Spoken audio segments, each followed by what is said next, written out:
Ano ba yan? Pending ano?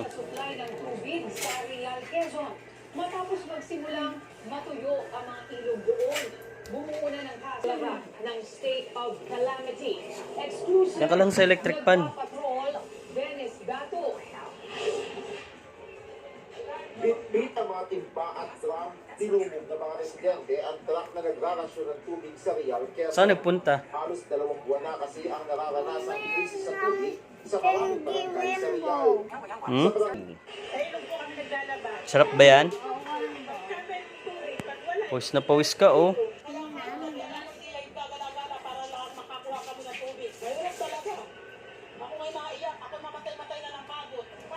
Pawis na pawis ka.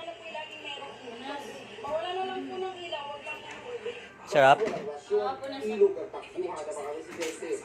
Pero ang problema, natutulo na rin ito. Kaya halos hindi na rin mapuno ang tangke ng local water system dahil natuloy na ang Inang-Limang River. Para paano ay magkaroon na mapagkukunan ng tubig na ganapang LGU ng isang ilog.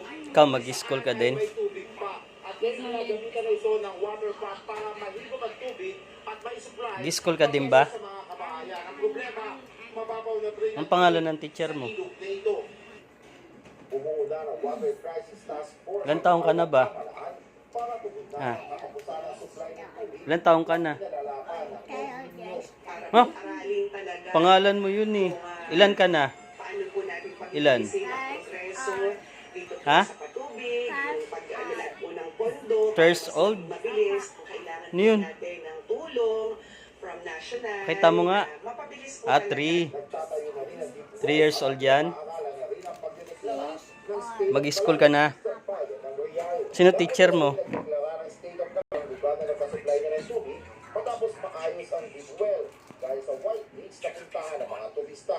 Pero may apela pa rin ang lokal na pamahalaan. Ang talagang napektuhan ng gusto ay ang sinundihan. Meron pa rin? Ang pangangal. Siya talagang Di pa ubos? Di pa ubos? Di pa ubos? Nagsasagawa na mga eksperto mula sa DNR Mines and Geosciences Bureau ng Georesistivity Survey para maghanap ng maaaring Ganyan dapat gagawin namin no, kung nakapasok ako dyan sa Geo, ano, Geomine Science. Tiniman ngayong araw, tema ng 115th University Court Associate Justice, Conchita kataan ang kahulugan ng tunay na demokrasya. Bus na? Busog ka na?